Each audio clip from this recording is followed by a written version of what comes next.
Ramakrishna mission का clash नहीं है।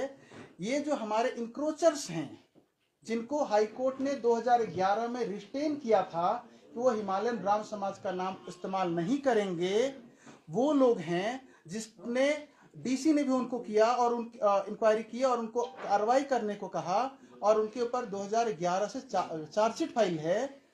वो लोग हैं हिमालयन ब्राह्मण समाज जो के ट्रस्टी हैं। ये माता जी सैल पंडित हैं जो 1966 से ट्रस्ट को देख रही हैं। साथ में ललित वर्मा जी हैं जो हिमालयन ब्राह्मण समाज के जनरल सेक्रेटरी हैं।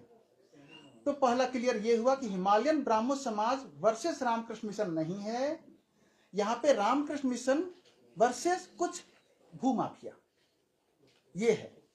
और जो घटना है आपको पता है, फिर भी मैं अपने से संक्षेप में बता दूं। इन लोगों ने रामकृष्ण मिशन के मंदिर में 5:30 बजे भक्त बन करके आए कि हम भक्त हैं, और उन्होंने सबने प्रणाम किया और प्रवचन सुने, आरती, हमारे सब पास सीसीटीवी भी हैं, वो आरती में अटेंड किया उन्होंने और बड़े अच्छे से चलता रहा। महाराज जी हम आपको कुछ दक्षिणा देना चाहते हैं। ये जब हमने बोला कि भाई साहब वो मंदिर बंद करने का समय हो गया, 8:30 बज गए, तो बोला नहीं ये तो हमारा मंदिर है। अब वहां पे साधु सन्यासी गालियां और धक्के मुक्के शुरू हो गए, ये आप सीसीटीवी में देख सकते हैं। फिर हमें धक्के दे के बाहर निकाल दिया गया और कुछ बीच में वो लोग प्रतिमा कुछ लगाना चाह रहे थे, तो हमने उसको बोला कि भाई ये ऑलरेडी स्थापित प्रतिमा है, मूर्ति है, आप बीच में क्रिया नहीं कर सकते। हर मंदिर का एक विधान होता है, उसके नियमों का पालन करना होता है। उसके बाद हमें धक्के देकर के बाहर निकाल दिया गया और आप सीसीटीवी में भी देख सकते हैं, बड़े बड़े बोरों में हथियार, बाउंसर्स आए, लगभग 120 की संख्या में बाउंसर और महिलाएं आई। महिलाओं ने पूरा मंदिर को कैप्चर कर लिया था और हमें बाहर निकाल। मैं रामकृष्ण मिशन के ऑफिशियल फेसबुक पेज में मैंने अनुरोध किया सभी से कि हम लोग 2 सन्यासी हैं, कुछ भी हो सकता है, अगर हम सुबह तक हो या ना हो हमें नहीं पता, हम जीवित रहे ना रहें। पहले भी अटैक हो चुके हैं भू कब्जा करने के लिए। जो भक्त जहां है हमारी रक्षा करो। हमने पुलिस को भी खबर दी, पुलिस आने में 1 घंटे लगे। मैंने माननीय मुख्यमंत्री जी को पर्सनली कॉल किया, उन्होंने नहीं उठाया। रोहित जी को फोन किया और अनिरुद्ध जी को कॉल किया, चीफ सेक्रेटरी साहब को फोन किया, और जब इन लोगों ने मेरा फोन काट दिया तो मैं जयराम जी को फोन करना पड़ा। मुझे इसको पार्टी भी ना लिया, जब मैं जयराम जी को फोन किया कि जयराम जी ऐसी स्थिति है, मैं मर जाऊं या क्या करूं बताओ। तो जयराम जी ने बोला आप कुछ मत करो स्वामी जी, मैं देखता हूं। तो उन्होंने सारे, और हमारे भक्त तब तक काफी संख्या पहुंच गए। ये हुई घटना। उसके बाद आप सभी आ गए थे, उसके बाद की घटनाएं हैं। फिर जब उन्होंने मंदिर कब्जा कर लिया तो हमने बोला मंदिर की गरिमा भंग हो रही है और अंदर के सीसीटीवी कैमरे तोड़ दिए गए और मंदिर में आवाजें आने लगी तोड़फोड़ की। तो हमने बोला हम भी मंदिर जाएंगे, हमारे देव के साथ अपमान हम नहीं सह सकते, हम भी मंदिर जाएंगे। और जैसे हमारे भक्त और हम लोग जाना चाहे, उनकी महिलाओं ने हमारे पर अटैक कर दिया। और अटैक किया तो भाई अब अटैक हो जाए तो आत्मरक्षा में हमारे लोगों ने भी जो फूल गमले वगैरह थे उससे अटैक कर दिया। पहले उन्होंने जो माइक का जो स्टैंड होता है उससे दरवाजे तोड़कर अटैक कर दिए पूरे। आप खिड़कियां देख लीजिए, जब मंदिर उनके कब्जे में था, अंदर की तोड़फोड़ तो हमने नहीं करेंगे ना, हम अपने देवताओं का अपमानित तो नहीं करेंगे ना। तो आत्मरक्षा में हुआ। उसके बाद पुलिस आई, एसपी साहब आए, मौके पर एसडीएम साहब भी थे, उनका बहुत बहुत आभार कि उन्होंने वस्तुस्थिति को संभाले रखा। और हम लोग बार बार आग्रह करते रहे कि हमारे आस्थाएं भंग हो रही है, हम दुखी हो रहे हैं और हमें भी इनको निकाला जाए। तो नहीं निकाला जा रहा था। तो हमने भी, हमारे भक्तों ने बोला हमारी भावनाओं का छेड़छाड़ हो रहा है, हम भी मंदिर में प्रवेश करेंगे। तो तब तक एसपी साहब लगभग 2:45 या 2:30 होंगे, वो आ गए। और जैसे वो आए, जो सारे जो कब्जे करने वाले थे, जो लैंड ग्रैबर के शर्त पे रूप में आए थे, वो चुपचाप से निकल गए। उनका कोई रिकॉर्ड प्रशासन ने नहीं रखा, कोई ट्रैक उन्होंने नहीं रखा, कौन थे, कहां से आए, किसके कहने पे आए। वहां पे कालीबाड़ी में 2 कॉन्फ्रेंस की बात हो रही है। यहां पे मैं आपको कुछ पेपर दिखा रहा हूं। ब्रह्मो कॉन्फ्रेंस, जिसने खुद स्वीकार किया कि शिमला में हमारी कोई लैंडेड प्रॉपर्टी नहीं है, ये कोर्ट में मामला विचाराधीन है। उसमें उन्होंने रिटन स्टेटमेंट दिया हमारा शिमला से कोई लेना देना नहीं है, शिमला की प्रॉपर्टी से। फिर भी वो लोग कौन थे जो ब्राह्मण समाज के नाम पे आ गए। दूसरा ये हुआ। उसके बाद रामकृष्ण मिशन आहत हो गया, अपना मंदिर टूटता हुआ। और फिर उन्होंने बोला रामकृष्ण मिशन ने ब्राह्मण समाज की जमीन पे कब्जा कर ली। आप सभी लोग पत्रकार बंधु हैं, आप लोग बड़े पढ़ते हैं, कभी विवेकानंद को पढ़ा होगा तो विवेकानंद भी पहले केशव चंद्र सेन से इंस्पायर थे। आप गॉस्पेल ऑफ श्री रामकृष्ण या श्री रामकृष्ण वचनामृत पढ़ेंगे तो वहां पे केशव चंद्र सेन और श्री रामकृष्ण देव इतना प्रेम था। हमारे लिए केशव चंद्र सेन साधारण नहीं है, वो हम लोग बंगाल के हैं, हमारा एक विशेष प्रेम है, अपने लोग होते हैं। तो इसलिए ये गलत है कि रामकृष्ण मिशन और ब्राह्मण समाज, और बाकी माता जी बताया ब्राह्मण समाज की हैं, और वर्तमान में जनरल सेक्रेटरी ललित वर्मा जी हैं, वे ब्राह्मण समाज की ओर से क्लैरिफिकेशन देंगे कि वो कौन हैं जो आए।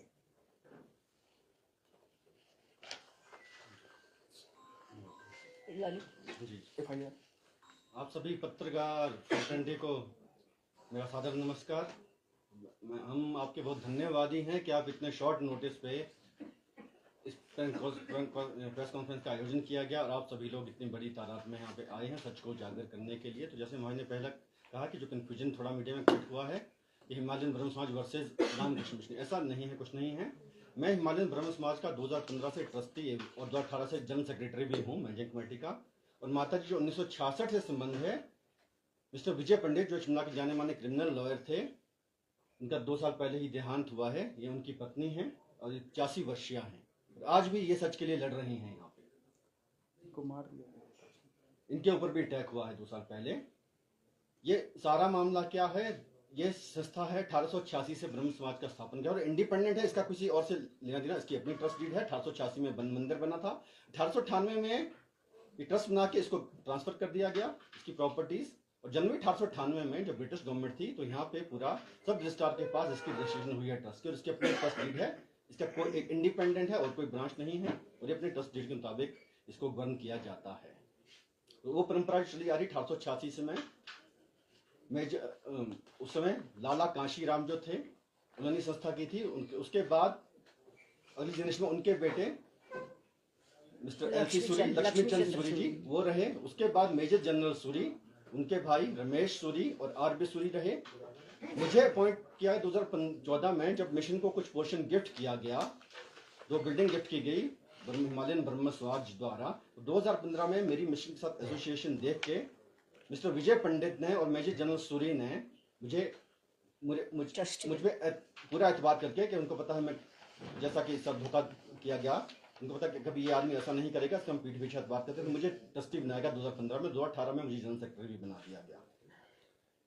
ये सारा मामला है कि एक हमारा एक वर्कर है, माली हुआ करते थे 1960 दशक में, मस्त राम माली थे। उनका बेटा बाद में हुआ 1953 में विशाल शर्मा,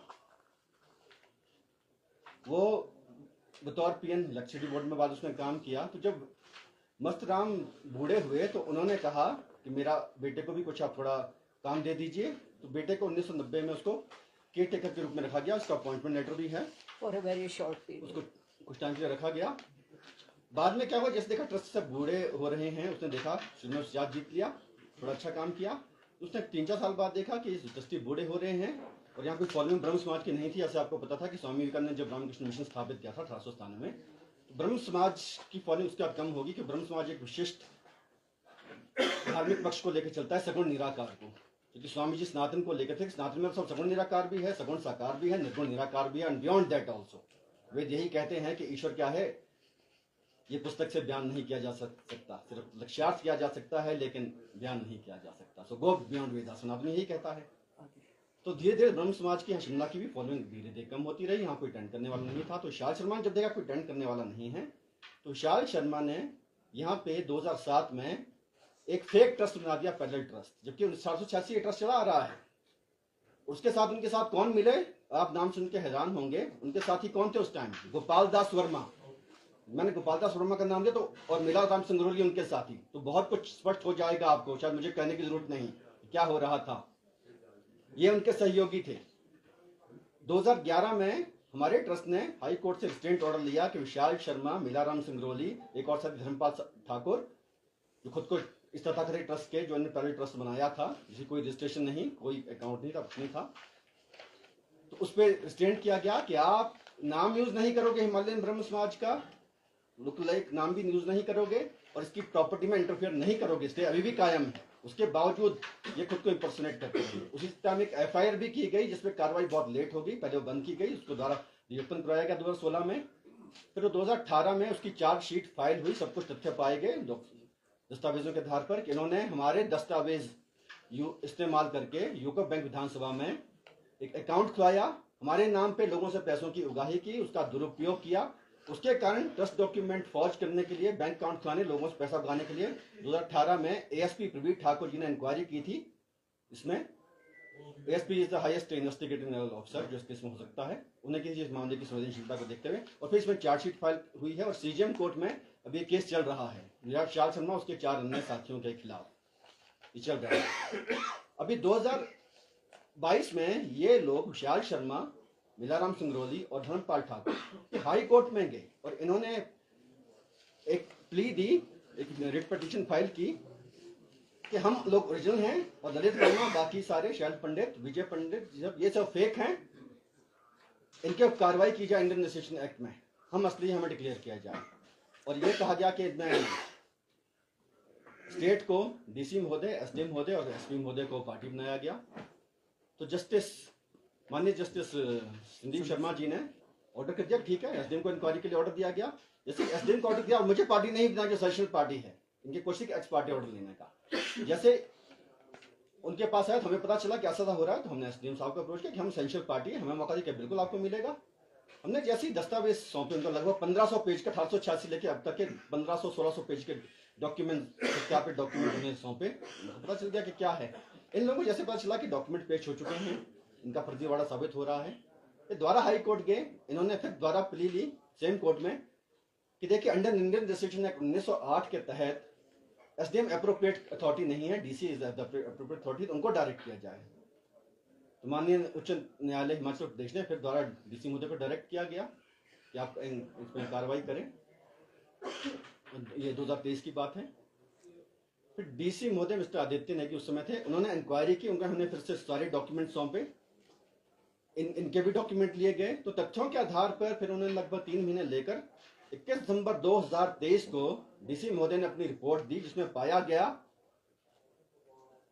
कि मेजर जनरल सूरी, मिस्टर विजय पंडित, ललित वर्मा, इनकी लाइन ऑफ सिलेक्शन पूरी प्रूव हो रही है दस्तावेजों के आधार पे, इनका ट्रस्ट ओरिजिनल है और ये ओरिजिनल ऑफिस बेरर और ट्रस्टी रहे हैं। और विशाल शर्मा, मिलाराम सिंगरौली और धर्मपाल ठाकुर जो ट्रस्टी कहते हैं, उनके पास कोई ओरिजिनल डॉक्यूमेंट नहीं है, कोई ट्रस्ट डीड नहीं है, सारे डॉक्यूमेंट उन्होंने फर्जी के, फर्जीवाड़ा किया है, डॉक्यूमेंट कॉपी किए गए हैं। तो इंडियन रजिस्ट्रेशन एक्ट 1908 के तहत DC महोदय ने आदेश दिया कि इनके खिलाफ Indian registration act 1908 section 82 ANC के तहत केस रजिस्टर किया जाए, जिसमें अधिकतम 7 साल की कैद का प्रावधान है। 21 दिसंबर 2023 को यह आदेश दिया गया। इनके पास 90 दिन का समय था, अगर गलत होता उसको चैलेंज करते हाई कोर्ट में, नहीं किया। 3 महीने बाद मैंने SP महोदय को सूचित किया कि ऐसी बात है, आपको DC मैंने सूचित किया होगा, इस पर कार्रवाई की जाए। 15 दिन बाद मैंने SP महोदय को पूछा कि मैं आपके पास कोई ऐसा आया कैसा कि नहीं, मुझे नहीं पता। मैं कहा आप हमेशा यही कहते हैं कि मेरे ऑफिसर बहुत अच्छे हैं, बहुत ईमानदार हैं। मैं कहा ये देख लीजिए आपके ऑफिस में क्या फर्जीवाड़ा हो रहा है। फिर उन्होंने तहकीकात कराई, लगभग 15-20 दिनों से उनको नहीं, SP महोदय को डायरी सेक्शन ने ये रिपोर्ट जो थी एप्लीकेशन के साथ नहीं दी। फिर उन्होंने देखा, उन्हें पब्लिक प्रोसिक्यूटर को कंसल्ट किया और उनके कहने में फिर बालूगंज थाने को ये भेजा गया कार्रवाई के लिए। लेकिन अभी तक भी कोई कार्रवाई इस पर नहीं हुई है। जुलाई मैंने फिर रिमाइंडर दिया, मुझे कोई उसका रिप्लाई नहीं मिला है।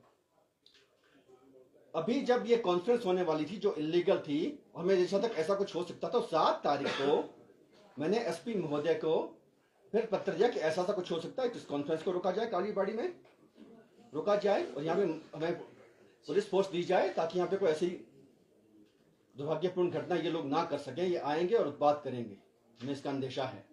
इतना होगा ये हमें नहीं था, लेकिन उसका कोई संज्ञान नहीं लिया गया। और जो मैंने लिखा था वही हुआ है, 16 तारीख को वही हुआ है। जब 7 तारीख को मैंने लेटर दिया, 2-3 दिन में इसका संज्ञान लिया गया होता, पुलिस फोर्स प्रोवाइड की जाती, तो ये 16 तारीख की रात की घटना नहीं होती। तो हमें तो कहीं ना कहीं मिल रहा है कि SP ऑफिस के लोग, SP साहब ये तब बता सकते हैं, क्या उनकी मिलीभगत नहीं स्पष्ट हो रही है? क्यों पुलिस प्रोटेक्शन नहीं प्रोवाइड की गई? इस घटना को टाला जा सकता था, दुर्भाग्यपूर्ण घटना जो आश्रम में परिसर में हुई है, इस घटना को टाला जा सकता था, लेकिन क्यों उनके साथ ऐसा किया? जब वो आए क्यों उन्हें पूरी पैट्रोनेज दी गई। पुलिस आ गई थी, एसडीएम साहब भी आ गए थे, एसडीएम ने बड़ा सिचुएशन कंट्रोल करने की कोशिश की। इनको कहा गया आप बाहर जाइए। विशाल शर्मा जिसके कहने पे ये लोग आए थे कालीबाड़ी से, इनमें से कुछ लोग जो हमें पता चला है शराब पीकर भी वहां आए थे। और आप मंदिर का हाल देखिए, मंदिर में इन्होंने केले खाए, छिलके अंदर फेंके, सेब खाए, सेब के लेफ्ट ओवर आधा सेब खाया हुआ वो अंदर फेंके हुए हैं, सॉफ्ट ड्रिंक की बॉटल्स, मिनरल वाटर की बॉटल अंदर। और रात के समय आप, मैं पूछता हूं रात को कौन सी पूजा होती थी? क्या कोई वामाचार पूजा हो रही थी वहां पे? किसी मंदिर में, कालीबाड़ी मंदिर में जाके करें, किसी मस्जिद में, गुरुद्वारे में जाके उसके साथ क्या सलूक होगा? अभी अमृतसर में हुआ था, एक जो मुख्य जगह होती है गुरु ग्रंथ साहब है, एक लड़का वहां पे आ गया था, शायद मेंटल था वो, उसके साथ क्या हश्र हुआ था। और हम चाहते, हम भी तो ऐसा करते हैं, हमारी भी भावनाएं आहत हुए। हमने इतने देर वेट की, हमारे भक्तों ने, कि पुलिस को कहा कि निकलिए, निकल इनको निकालिए, नहीं आए। जब हमें लगा अंदर तोड़ फोड़ कर रहे हैं, तब हमारी ड्यूटी के अनुसार मार काट उनको ओवरटेक हुआ, तब उन्होंने भी जवाब दिया। और अगर वो ना करते, मैं आपको आज गारंटी देता हूं, अगर वो ना करते, हमारे डिवोटी जवाब ना देते इनके दुर्व्यवहार का, तो आज भी वो लोग कायम रहते। रात को एक बैच होता, सुबह दूसरा आता, और पुलिस जैसे हमेशा करती आई थी, पुलिस कहता ये तो आप लोग हैं, आप स्टेटस को मेंटेन करो, आप हाई कोर्ट से जाके ऑर्डर लो। हमेशा पुलिस का ये रवैया रहा। पिछले 10 साल से हम मर्यादा में रह के ये सब कुछ बर्दाश्त कर रहे हैं। रामकृष्ण मिशन जैसी संस्था, ब्रह्म समाज संस्था से हम जुड़े हुए हैं, इसलिए मर्यादा में रह के हो गया। लेकिन अब बात गले तक आ गई। मैंने एसपी साहब को बताया, एसपी साहब जब रात में आए 2:30-3 बजे, उनके आते ही ये सब लोग एक साथ चले गए। क्यों? उससे पहले क्यों? जब एसपी महोदय वहां थे, डीएसपी महोदय थे, पूरी पुलिस फोर्स थी, वुमेन पुलिस फोर्स थी, एसडीएम साहब ने इतना अनुरोध, उस टाइम क्यों नहीं गए? एसपी साहब के आते ही गए। इनका कोई आइडेंटिटी नोट नहीं की गई, कहां से आए हैं, क्यों आए हैं, किसके जगह से, पंजाब, हरियाणा, बंगाल और हिमाचल, कहां से लोग आए हैं, ये क्यों इनका रिकॉर्ड नहीं लिया गया? और उसके बाद कार्रवाई जो की एफआईआर की गई, एक तरफा एफआईआर वो हमारे ही भक्तों पे की गई। कल स्वामी जी बालूगंज थाने के इन्होंने एफआईआर दी है वहां पे, जिसका मेरा 7 तारीख का लेटर जो मैंने दिया था पुलिस प्रोटेक्शन के लिए और इस कॉन्फ्रेंस रोकने के, वो भी दिया गया। अभी तक उसको रजिस्टर नहीं हुआ। विशाल शर्मा जो कल्प्रेट है, जो भू माफिया लोगों के साथ, गोपाल दास वर्मा, मीराराम संगरोली, धर्मपाल ठाकुर जैसे लोगों के साथ जुड़ा है, उसकी एफआईआर एकदम रजिस्टर होती है। और हाँ, एसपी साहब ने जो कल बयान दिए, बड़े दुर्भाग्यपूर्ण बयान दिए हैं। परसों रात को उन्होंने मुझे कहा था मैं पूरी निष्पक्ष कार्रवाई करूंगा और मैं देखूंगा ऐसा यहाँ कभी ना हो, लेकिन कल जो उन्होंने इसको बिल्कुल राजनीतिक रंग दिया है, इसमें हम सब अफसोस ज्यादा गुस्से का इजहार करते हैं। उन्होंने जो राजनीतिक दंग देने की कोशिश की गई है यहाँ पे, उन्होंने ये नहीं बताया कि कालीबाड़ी में अगर ब्रह्म कॉन्फ्रेंस हो रही थी तो ब्रह्म कॉन्फ्रेंस के नाम से रजिस्ट्रेशन क्यों नहीं है, इसकी जांच क्यों नहीं की गई। एक आदमी महेंद्र कुमार जिनका नाम है, जो सबको खुद को कांग्रेस के ब्लॉक कांग्रेस के प्रमुख प्रधान कहते हैं, प्रेसिडेंट कहते हैं, उनके नाम से क्यों हुआ सब कुछ। और उस दिन वो आए थे, उन्होंने सबको उकसाया है, उनके बाद मीराराम संगरोली ने सबको उकसाया है। इनके खिलाफ कार्रवाई क्यों नहीं हुई? विशाल शर्मा जिसके कहने पर सब कुछ किया, वो वहीं था। वो विशाल शर्मा की बेटी ज्योतिका, वो मेन गेट पे जाके अधिकारियों के साथ बदतमीजी कर रहे थे। ये सब क्या हो रहा है? मैं एसपी मोदी से पूछ रहा हूं, आपकी कथनी और करनी में फर्क क्यों है? आपने क्यों इसको राजनीतिक दंग दे रहे हैं? आज की डेट में मुझे इस पुलिस प्रशासन पे विश्वास नहीं है, जो हम पुलिस पे विश्वास नहीं कर सकते। एसपी मोदी कहते कुछ हैं, करते कुछ हैं, तो लग रहा है कि वो रात के 2:30-3 बजे की बात है ये। लेकिन इनको जो बयान देते हैं, बिल्कुल निराधार बयान देते हैं, इसको राजनीतिक रंग देने की कोशिश करते हैं। पुलिस अधिकारी को एक पुलिस अधिकारी की तरह पेश आना चाहिए, एक राजनीतिक प्रवक्ता की तरह नहीं।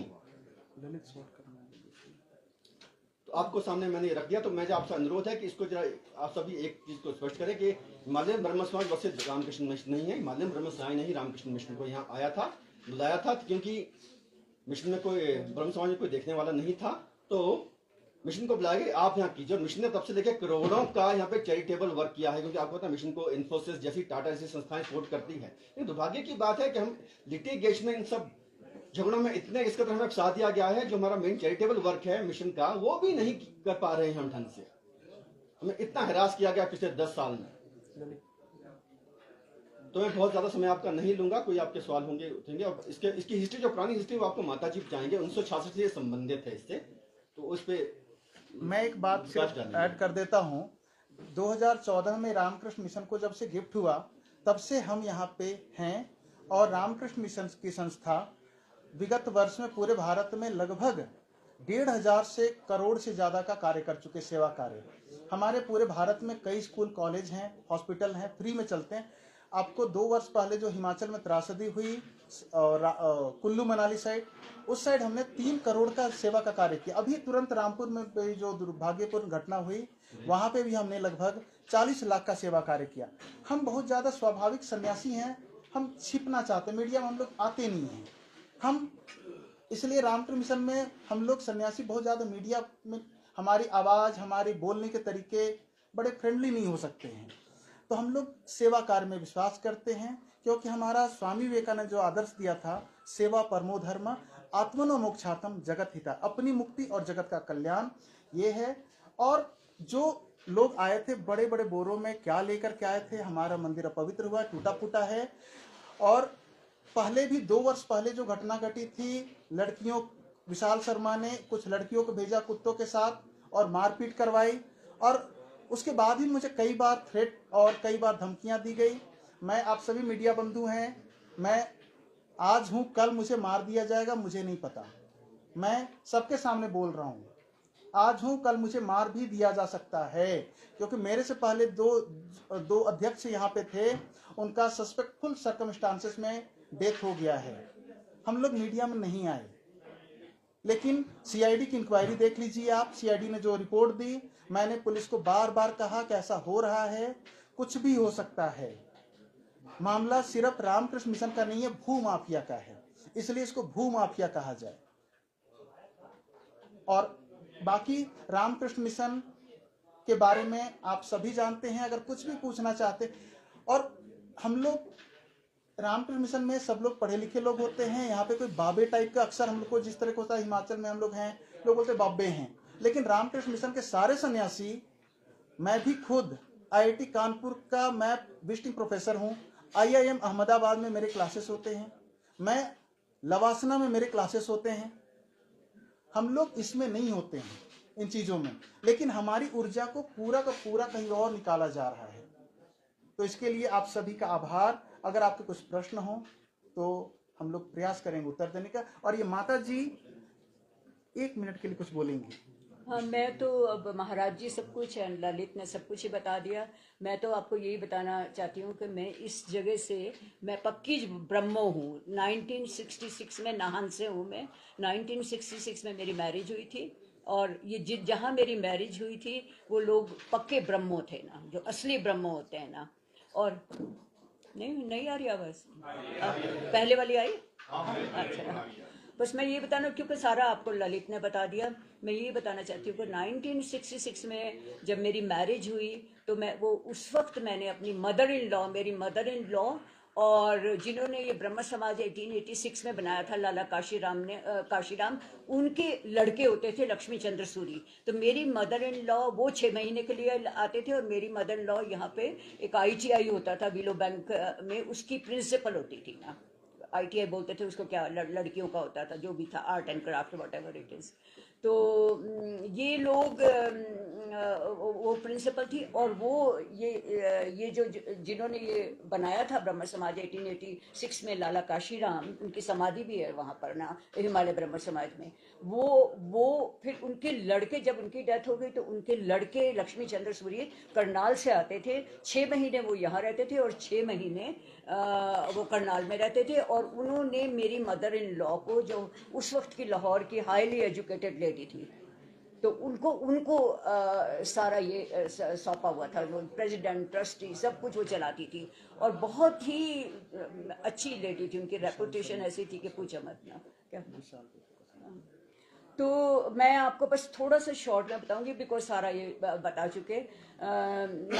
हमारा जो ब्रह्म समाज है उसका किसी भी ब्रह्म समाज से लेना देना नहीं है। ऑल इंडिया में लोग, इसने जो फैलाया, ये जो इसका नाम, इस जो मेन कल्प्रिट है वो हमारे माली का लड़का है। हमारा माली होता था मस्तराम, हमारी हिमालय ब्रह्म समाज की एस्टेट का, उसका ये लड़का है। इसने कुछ पढ़ा लिखा कुछ नहीं, और इसकी शुरू से जब ये बड़ा होने लगा, ये बहुत, जिसको बोलते हैं ना बैड कैरेक्टर, वो था ये। और जब ये बड़ा होने लगा तो इसकी नज़र इस करोड़ों की प्रॉपर्टी पे चली गई, जो प्राइम प्रॉपर्टी है ना शिमला की ना। तो माल रोड से 10 मिनट लगते हैं वहाँ जाने में ना। तो इसने अपने दिमाग में वो चला लिया। ये इसमें इलेक्ट्रिसिटी बोर्ड में ये चपरासी था और इसने वहाँ से रिज़ाइन करके एक इलेक्शन लड़ा because he wanted to become famous, he wanted to grab property सारी हिमालय ब्रह्म समाज के करोड़्स की। तो 1966 में जो मैंने देखा हिमालय ब्रह्म समाज का प्राइम पीरियड देखा मैंने उस वक्त ना, बहुत बड़े बड़े संत Gurdayal Malik from Bengal and Sant Gulab Singh from Punjab और बड़े बड़े कोई एम्बेसडर्स को सब आते थे ना। हम लोग वेट करते थे कि समर आएगी तो कौन कौन कितने प्रवचन होंगे, कितने अच्छे अच्छे लोग आएंगे ना। और मेरी मदर इन लॉ इसको सारा देखती थी ना। फिर उसके बाद सब आहिस्ता आहिस्ता वो लक्ष्मी चंद्र सूरी जो उनके लड़के थे जिन्होंने बनाया था ब्रह्म समाज, उनकी भी डेथ हो गई, सबकी डेथ होती गई। मेरी मदर लॉ की भी डेथ हो गई, 2 साल पहले मेरे हस्बैंड की भी डेथ हो गई। फिर ये इसका चक्र चलने लगा। ये जो हमारे माली का लड़का है, इसको हम बद्री, इसका नाम है असली, इसने बदल के अपना नाम विशाल शर्मा रखा है ना, विशाल। हम तो अभी तक इसको बद्री बोलते हैं ना। इसने फिर ये शुरू किया थोड़े दिनों के लिए, कुछ गलतियों की वजह से। एक ट्रस्टी हमारा ऐसा था जो ठीक नहीं था, वो इसके साथ मिलके उसने इसको केयर टेकर बना दिया ना। तो वो पीरियड थोड़ा सा पीरियड था। और बाकी इसकी तो नज़र ही ब्रह्म समाज की करोड़ एंड करोड़ की प्रॉपर्टी पे है। जब मेरे हस्बैंड ने ये देखा कि ये हमको तंग करता था ये, मेरे हस्बैंड जब जिंदा थे ना, तो फिर मेरे हस्बैंड ने ये डिसाइड किया, विजय पंडित ने, ही वॉज अ लॉयर, तो उसने, विजय पंडित ने ये डिसाइड किया कि अगर हम इस प्रॉपर्टी को, करोड़ की प्रॉपर्टी को रामाकृष्ण मिशन को गिफ्ट डीड कर दें तो ये बच जाएगी प्रॉपर्टी ना। क्योंकि इसने हमारे नाक में दम कर दिया था, नाक में। ये तो बाद में संगरोली एंड ऑल ये तो बाद में आए साथ में, पहले तो इसने हमारे नाक में दम किया हुआ था ना, बुरी तरह से। इतना हम लोगों को टॉर्चर कर दिया था इसने ना। फिर ये बाद में तो फिर इसने इनको लेके, इनके लोगों को लेके, ये जो कौन कौन से हैं, ये नाम इनके क्या है ना, ये जो यूनियन लीडर्स हैं, ये इनको लेके ना मंदिर के ताले तोड़ने शुरू किए। कहीं मंदिर में वो भीड़ इकट्ठी करके उनको खाने खिलाने शुरू किए और बोला कि वो जो लेडी है ना वो बहुत ख़राब है, वो यहाँ पे कुछ नहीं।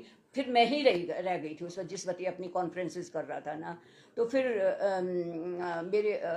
नहीं, मैं यहाँ गलत बोल गई। मेरे हस्बैंड जिंदा थे, उन्होंने जब इसका ये सारा कुछ देखा तो उन्होंने, because he was a lawyer and ये उनके दिमाग में आया कि रामाकृष्ण मिशन को दे दिया जाएगा तो ये प्रॉपर्टी बच जाएगी ना। लेकिन जब से हमने 2014 में हमने रामाकृष्ण मिशन को ये गिफ्ट डीड की थी, और तब से लेकर आज तक इनकी तरफ से तो बहुत अच्छा हो रहा सब कुछ। लेकिन ये हमारे लिए अभी भी न्यूसेंस बना हुआ है और बंगाल से लोगों को बनाता है। जबकि हमारा जो ब्रह्म समाज है वो इंडिपेंडेंट है, वो किसी भी ब्रह्म समाज से जुड़ा हुआ नहीं है। वो ना बंगाल कलकत्ता से जुड़ा हुआ है, ना दिल्ली से जुड़ा हुआ है, ना इंदौर से जुड़ा हुआ है। इसलिए सब लोग वहाँ से इनवाइट करे। फर्स्ट जो कॉन्फ्रेंस इसने करी थी उसमें सारे लोग इनवाइट करे। वो मेरे से आके क्वेश्चन करने लगे कि आप ये तो बहुत अच्छा इंसान है, आप क्या बात है। अब मैं उनको क्या बताती सबको ना। तो वो लोग आए ना।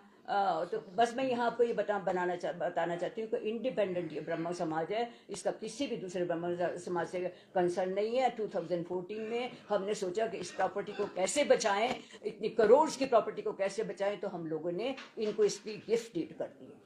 तो यही चीज़ें मैं आपको बताना चाहती हूँ। रामकृष्ण प्रॉपर्टी के लिए नहीं, आप रामकृष्ण की हमारी कई हॉस्पिटल कॉलेज हैं, हम लोग 2-4 साल एक स्थानों को तो हम लोग चले जाते हैं। अगर आज मैं सबके सामने बोलता, अगर सुप्रीम कोर्ट में 28 तारीख को मैटर लगा हुआ है, विशाल शर्मा ही लेके गए, स्टे मिला हुआ था। स्टे किसका? हाई कोर्ट ने डिसीजन दिया कि डिस्ट्रिक्ट कोर्ट में प्रोसीडिंग चालू हो, उसके लिए स्टे है। तो स्टे है तो हम भी मान रहे, आप भी मानो ना। आपको क्या जरूरत है गुंडागर्दी करने की? हम सुप्रीम कोर्ट जा रहे हैं और सुप्रीम कोर्ट में इसको आर्टिकल 32 में पहले सुनवाई की मांग करते हैं और हम माननीय उच्च न्यायालय से अनुरोध करते हैं सु मोटो कॉग्निजेंस ले, क्योंकि यहाँ पे कोर्ट के मामलों का एसपी साहब के द्वारा मान्य पालन नहीं हो रहा है और यहाँ पे बार बार एक पक्षीय फैसला हो रहा है, एक पक्षीय कार्रवाई की जा रही है। कल एफआईआर हुआ लेकिन हमारे लोगों पे ही कर दिया। उस एसपी साहब ने स्टेटमेंट दे दिया कि यहाँ पे तो रामकृष्ण मिशन के इशारे पे सब कुछ हुआ। रात को 3 बजे गुंडे आ गए, 3 बजे तक गुंडों ने कब्जा कर लिया और हमें ही धक्का मुक्की किया जाए और हमें ही बोला जा रहा है कि हम गुंडे हैं। और एफआईआर तक हमारी रजिस्टर नहीं हुई है। इसलिए मैं अनुरोध करता हूं और मैं पुलिस की जांच नहीं करवाना चाहता हूं। मैं चाहता हूं इसमें न्यायिक जांच, या सीबीआई की जांच हो, पूरा दूध का दूध और पानी का पानी एक साथ हो जाए, बार बार ड्रामा नहीं। ये 2 साल पहले भी हुआ था, कई केस चल रहे हैं, लगभग आज हम 45 कोर्ट केस फेस कर रहे हैं, झूठे झूठे। हर इनका एक जगह होते हैं, दूसरी जगह करते हैं। इनमें बड़े बड़े लोग शामिल हैं, लैंड को देख करके। इसमें कई पॉलिटिकल लोग भी हैं, कई लोग आश्रम के भक्त हैं, उन्होंने बताया भी कि कौन कौन शामिल हैं। मैं यहाँ पे नाम उजागर नहीं करूंगा। और सभी से अनुरोध है कि आप जो भी हमने कहा है, अगर एक भी पेपर अगर आपको देखना है ओरिजिनल फॉर्म में भी, ट्रस्ट डीड या टाइटल डीड, वो भी आप देख सकते हैं। और विशाल शर्मा जी से अनुरोध है, अगर वो 2011 में अपने आप को ट्रस्टी मानते हैं तो 2011 के पहले वाले ट्रस्टी का 2-4 के नाम बता दें कि भाई कहाँ से वो 1886 से बोल रहे हैं, कहाँ से वो आ गए। अब आप जो प्रश्न करें मैं उत्तर देने का प्रयास। आप प्रश्न करेंगे तो मेरा तो प्रश्न का उत्तर देने को मैं तैयार हूं। मैं उनका नाम नहीं ले सकता, राजनीतिक दल तो बता सकते कि कौन नहीं, सा राजनीतिक देखिए, दल है, क्योंकि शायद ये एक माली का लड़का है। अब देखिए, अब पार्टी भी नहीं होती है, पार्टी भी तो व्यक्ति होती है। पार्टी में व्यक्ति ही तो होते हैं, इसलिए पार्टी नहीं है। अब व्यक्ति जिसको जहां पड़ जाए, इसलिए हमें नहीं पता उनके पार्टियों का, लेकिन व्यक्ति हैं। अब आईएएस मान लो कोई बैठा है तो आईएएस तो कोई, मान लो आज डीसी बन गया तो डीसी परमानेंट लाइफ टाइम तो नहीं, तो वो आईएएस है। तो ऐसे बहुत सारे लोग हैं, बड़े बड़े लोग। सवाल आपसे ये है, आपने कहा कि इस पूरे मसले पर राजनीति एसपी शिमला भी कर रहे हैं, तो सवाल इसमें आप पर भी उठते हैं कि आपने लीडर ऑफ ऑपोजिशन को फोन करने की बजाय आपने प्रशासन से मदद क्यों नहीं मांगी? मैंने सीएम साहब को फोन किया था, आप मेरे कॉल रिकॉर्ड देख सकते हैं। मैंने सीएम साहब को सबसे पहला कॉल किया, मैंने डीसी शिमला को कॉल किया, मैंने एसपी शिमला को कॉल किया, 3-4 बार उन्होंने नहीं उठाया। उसके बाद ललित जी ने किया तो उठाया, और उसकी चीफ सेक्रेटरी को भी मैंने फोन किया, रोहित ठाकुर को भी मैंने फोन किया, मैंने शुरुआत में बताया। और मैं अनिरुद्ध जी को भी फोन किया। फिर अगर ये लोग कोई नहीं उठाए और एसपी साहब, डीसी साहब ने बोला हाँ देखते हैं, जब मेरे पास कोई उपाय नहीं था तो मैंने भक्तों को बोला और मैंने जयराम जी को फोन कर दिया। क्या भाजपा के लोग वहां जयराम ठाकुर की सहमति से भेजे गए थे? देखिए, भाजपा के लोग थे नहीं, हमने भक्तों को बोला। जयराम ठाकुर ने किसको भेजा? जयराम ठाकुर। लेकिन मैंने अपना रोना सब जगह, जैसे मैं आपको मीडिया को भी कई को फोन किया, जिसको मैं जानता था, भाई साहब मेरे साथ ऐसा हो रहा है, आप आओ। मैंने सबको जाना, जो जो मेरे पास नंबर थे मीडिया के, मैं सबके नंबर नहीं जानता हूं क्योंकि हम मीडिया फ्रेंडली नहीं है। जिसके नाम जानता था मैंने उनको कॉल किया। अब अगर आप बोलेंगे आपने उनको नहीं किया, भाई मेरे पास नंबर नहीं थे। और वो पैनिक स्थिति, वो अचानक से 120 लोग आ गए। इंसान एक ही हूं, मुंह भी एक ही भगवान ने दिया, कितने को बोलूं। तो और उसमें जो पैनिक स्थिति थी, आदमी हिल जाता है, कब क्या होगा, एक तरफ इधर मार रहा है, उधर धक्के दे रहे हैं। इसलिए शायद मैंने सीएम साहब ने, जबकि मेरा पर्सनल नंबर उन्होंने मुझे दे रखा है, फिर भी उन्होंने नहीं उठाया। मैंने सीएम साहब को बोला, उनको किया, और अभी मैं सुबह भी उनको करके आ रहा था। चीफ सेक्रेटरी साहब ने भी नंबर दिया, चीफ सेक्रेटरी साहब को पर्सनल नंबर पे कॉल किया, डीजीपी साहब को मैंने कॉल किया। अब जब ना करे तब तो मुझे कहीं और रास्ता तो देखना पड़ेगा। आपकी प्रॉपर्टी थी और उस पर कब्जा करने की कोशिश की गई, हाँ, और एफआईआर भी आपकी दर्ज नहीं की गई, तो इसमें क्या की पुलिस का क्या? अब देखिए क्या सर, मैं तो अपना कर्तव्य कर सकता हूं ना। अब मैं बताओ कि वहां पे कांग्रेस, क्या बोलते हैं उसको, ब्लॉक कांग्रेस कमेटी के महेंद्र कुमार जी थे, मेल्लाराम संगरोली वहां पे चीख चीख के बोल रहे हैं मैं कांग्रेस का ये हूं। भाई एसपी साहब को उनके नाम नहीं सुनाई पड़ रहे थे। जो ट्रेस पासर्स थे 120 की संख्या में, वो उनको निकाल दिया गया, उनके बारे में कोई रिकॉर्ड नहीं रखा गया, उनके बारे में कोई रिकॉर्ड नहीं है एसपी साहब के पास। बोल रहे हैं जो इंक्वायरी के लिए, बोले उनको खोज लिए जाएंगे। भाई अगर आज लगी और महीने भर बाद जाके आप पूछो तो राख भी नहीं मिलती है, एक एक दिन भारी होता है आजकल, तो आप सब जानते ही हैं। क्यों नहीं निकाला गया उनको, उसी में क्यों नहीं उनको रोक करके आइडेंटिटी ली गई, कहां से आए, किसके कहने पे आए। यहां तक कि कालीबाड़ी इन्वॉल्व है। कालीबाड़ी को हमने चिट्ठी दिया था कि भाई इस तरह के कॉन्फ्रेंस होना है। कालीबाड़ी ने बोल दिया कि ये कांग्रेस के कमेटी की ओर से हो रहा है। यहाँ तक कि रसीदें भी जो कटी हैं 20-25, उन्होंने 17-18 रूम बुक किए थे, हॉल बुक किया था, सब ब्लॉक कांग्रेस कमेटी के अध्यक्ष के नाम से है। भाई सत्य बोल के आ जाते हैं ना। ब्राह्मण समाज कॉन्फ्रेंस कर रहे तो ब्राह्मण समाज के रसीद कटा लेते। अगर रामकृष्ण मिशन में आए तो आप बोल देते कि हम ब्राह्मण समाज के, हमने तो मना नहीं किया। देखो भगवान की कृपा से आंखें हैं और आईक्यू लेवल भी ठीक ठाक ही है, समझ जाता हूं कौन आ रहा है। मैंने उनको भी बोला, आंखें बता रही है बंगाल के हो, आंखें बता रही है आंध्रा के हो, और आंखें बता रही है वे ऑफ एटीट्यूड अब कहां से हो, फिर भी सन्यासी के पास आए हो, सबका स्वागत है। और बल्कि हमने उनको चाय पिलाया, हलवे खिलाए, जो भी सेवा हो सकती थी हमने किया। जब 2:30 बजे के 8:30 बजे मंदिर बंद करने के बाद जब उत्पात हुआ तो मैंने यही बोला, मैं सन्यासी हूं विवेकानंद का। विवेकानंद वीर सन्यासी बोले जाते थे, जिसने 1893 में शिकागो में जाकर के आग लगा हिला दिया था पूरे। वो बोलते थे गर्व से कहो मैं भारतवासी हूं। वो स्वामी विवेकानंद जिसने इंग्लैंड में जाकर के बोलते हैं अंग्रेजों को कि भारत के ऊपर जितना अत्याचार तुमने किया, पूरे समुद्र से कीचड़ निकाल के तेरे मुख में मला जाए तो भी अपराध कम नहीं होगा। मैं उसका सन्यासी हूं। मैं शास्त्र भी जानता हूं, आप किसी भी शास्त्र की भाषा करो, लेकिन आत्मरक्षा करना भी जानता हूं। सर, ये टोटल कितनी जमीन है और क्या ये जमीन किसी होटल को भी बेची गई है ऐसे सुनने में आ रहा है? ये ब्राह्म समाज के लोग हैं, क्लियर कर देंगे। ये लगभग 23,000 स्क्वायर मीटर की जमीन है। और जहां तक बात आई कि एक होटल को बेची गई है, तो मैं इसको स्थिति स्पष्ट कर देना चाहता हूं। खुशहाल शर्मा जब केयर टेकर था तो खुशहाल शर्मा हमेशा कुछ ना कुछ उत्पाद करता रहता था। उसी दौरान हमारी कुछ लैंड एनक्रोच कर ली गई थी, साथ में होटल है, होटल लैंडमार्क, जैसा कि आपको पता है, हो गई थी। और विशाल शर्मा ने वो लैंड एनक्रोच होने दी और उनके पास जाता रहा कि आप बस पैसे मुझे देना है इसके। जैसे मिस्टर विजय पंडित को पता चला कि ऐसा हो रहा है, विशाल शर्मा हमसे धोखा कर रहा है, हमारी लैंड एनक्रोच कर ली गई है। वो लैंडमार्क के होटल है, वो लैंडमार्क होटल के ओनर हमसे मिलने गए कि ऐसी सी बात है कि आप ये क्यों कर रहे हैं। तो उन्होंने कहा, लैंडमार्क होटल के ओनर्स थे, कि देखिए हमारी होटल के साथ ही लगती है, आपको इसको नहीं कर पाएंगे, थोड़ा फॉरेस्ट एरिया भी है, हमारे लिए इंपॉर्टेंट है, हमें तो होटल चलाना है, हमारे लिए ये जगह बहुत ज्यादा यूजफुल है, तो आप प्लीज हमको देखिए, हमें इन्क्रोच नहीं करनी, हमने परेशानी नहीं है, हमने कोई आपसे गड़बड़ी नहीं करनी, धोखा नहीं करना है, हम आपको इसकी वाजिब कीमत दे देंगे आपको, ट्रस्ट को, आपका काम भी चलेगा। तो मिस्टर विजय पंडित ने जो उन्हें खुद बताया, आज उनके देहांत ने हो चुका है, तो मिस्टर विजय पंडित ने हम सबको बताया था कि मैंने हिमालय ब्रह्म समाज के मैजिक कमेटी से डिस्कस किया, मेजर सुरी उस टाइम प्रेसिडेंट थे, उनसे डिस्कस किया कि ऐसी बात है।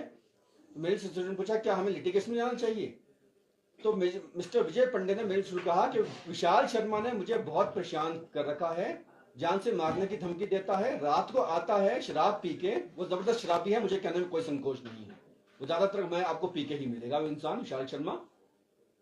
वो आता है जहां ये रहते हैं, जिस भवन में रहते थे, उसके नीचे आके रात उनको गालियां निकालता था 12 बजे। पुलिस को भी इन्फॉर्म किया गया, कोई कार्रवाई नहीं हुई। पंडित जी ने मेरी जन को कि ऐसे हालात है, हम कितनी लिटिगेशन करेंगे, कितने साल लिटिगेशन चलती है भारतीय कोर्ट में, जो अंग्रेजों की व्यवस्था है, भारतीय न्याय व्यवस्था, हम वही फॉलो कर रहे हैं, कितने साल चलता है एक केस, तो बताइए हम क्या करें।